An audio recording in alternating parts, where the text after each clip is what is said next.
તું બહુ ચારા કરે કે તને ઇંગ્લિશ આવડી ગયું છે તો મારા આ સવાલનો જવાબ આપ કે ઇંગ્લિશમાં ઈ પછી શું આવે? એફ.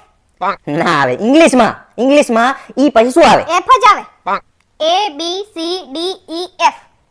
ગાંડી, ઇંગ્લિશમાં ઈ પછી એન આવે, પછી જી આવે, એલ આવે, આઈ આવે, એસ આવે ને એચ આવે. ઇંગ્લિશ.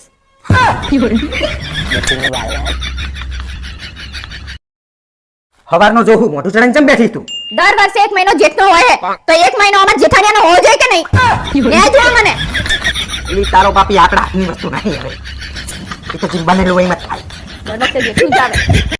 પ્રોનલા, આપણા લગન જે બામણે કર્યા હતા ને એનો એક્સિડન્ટ થયો ને તે મરી ગયા. મને ખબર જ હતી કે એક ના એક દિવસ તો એને એના પાપની સજા મળશે જ. એમ તો જાય કે પાછો. પ્રોનલા, તમને ખબર હે આપણી સોસાયટી નાકે એક નવી દુકાન ખુલી હે? ખબર હે તો શું? તો શું મને પૈસા આપો?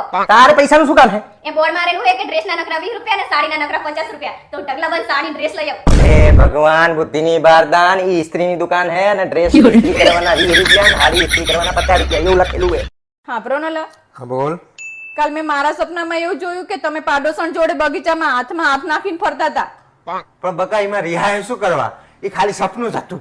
તે રિહાય જ ને. તમે મારા સપનામાં આવું કરો તો તમે તમારા સપનામાં કેવું કરતા હશો?